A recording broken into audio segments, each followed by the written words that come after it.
Hi అండి, welcome to Nani RRB and TPC YouTube channel. మన app కనుక మీకు కావాలనుకుంటే నాని క్లాసెస్ అని ప్లే స్టోర్లో టైప్ చేసి చెక్ చేసుకోండి. నాని క్లాసెస్. ఈ క్వశ్చన్ మనకి ఆర్ఆర్బి టెక్నీషియన్ గ్రేడ్ 3లో 2024 అడిగాడు ఫస్ట్ షిఫ్ట్లో. అయితే ఈ క్వశ్చన్ ఎలా చేయాలి అంటే చూద్దాము. ఏ cylindrical cavity of radius 3 cm and depth 2 cm is made at one end అన్నాడు. అంటే ఒక వైపు ఈ విధంగా ఉందన్నమాట ఒక సిలిండ్రికల్ క్యావిటీ. అలాగే another solid cylinder radius 5 cm, height 7 cm. ఇది ఇంకొక ఎండ్ అని అర్థం చేసుకోవాలి. అదే దీని యొక్క టోటల్ సర్ఫేస్ ఏరియా కనుక్కోమంటున్నాడు. మీకు ఒకసారి డయాగ్రామ్ చూపించినట్లయితే ఒక ఎండ్ ఇది 3, ఇది 2, ఇంకొక ఎండ్ ఇది 5, ఇది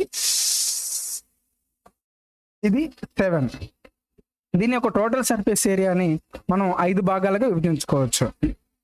దీని యొక్క కర్వ్డ్ సర్ఫేస్ ఏరియా ఒకటోది, దీని యొక్క కర్వ్డ్ సర్ఫేస్ ఏరియా రెండోది, ఇక్కడ కింద సర్కిల్ ఒక సర్కిల్ ఏరియా మూడోది, ఈ పైన సర్కిల్ ఏరియా నాలుగవది, ఈ రింగ్ ఏదైతే ఉందో రింగ్, ఓకే, ఈ రింగ్ యొక్క ఏరియా ఐదవది.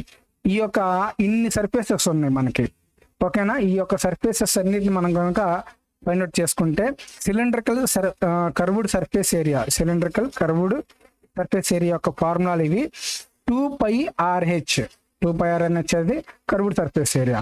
దీన్ని నేను R అనుకుంటున్నా, దీన్ని H అనుకుంటున్నా, దీన్ని క్యాపిటల్ R, దీన్ని క్యాపిటల్ H అనుకుంటున్నా. ఓకే, ఇక్కడ మనకి పై అనేది అన్నిటిలో కామన్గా ఉంది కాబట్టి పైని బయటికి తీసుకొద్దాం. ఓకేనా. 2 అంటే 2, స్మాల్ r అంటే 3, స్మాల్ h అంటే 2. దీని యొక్క కర్వ్డ్ సర్ఫేస్ ఏరియా కంప్లీట్ అయింది. 2 క్యాపిటల్ R అంటే 5, h అంటే 7 ప్లస్ 5. ఇక్కడ r అంటే 3² 9, ఇక్కడ 5² 25.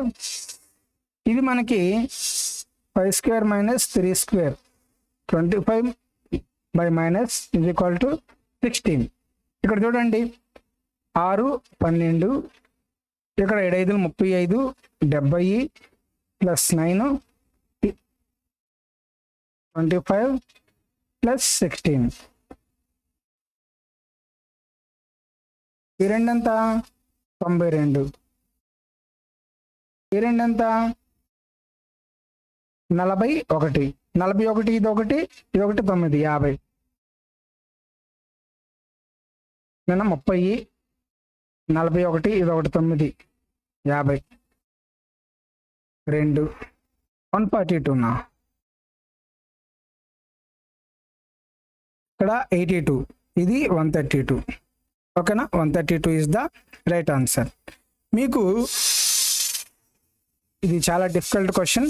అయితే మీకు మన యాప్ కావాలనుకుంటే మన యాప్ని డౌన్లోడ్ చేసుకోండి, నాని క్లాసెస్ని. మీకు ఆర్ఆర్బి టెక్నీషియన్ గ్రేడ్ 3లో 2024లో అడిగినటువంటి 23 సెట్స్ యొక్క ఎక్స్ప్లెనేషన్ 600 బిట్ల పైనే ఎక్స్ప్లెనేషన్ మీకు కేవలం 20 రూపాయలకు మాత్రమే మన యాప్లో అవైలబుల్లో ఉన్నాయి. మన నాని క్లాసెస్ని మీరు డౌన్లోడ్ చేసుకోండి. మీకు క్వశ్చన్స్ ఇలాగే ఇంగ్లీష్లో ఉంటాయి, ఎక్స్ప్లెనేషన్ తెలుగులో ఉంటుంది. ఓకేనా.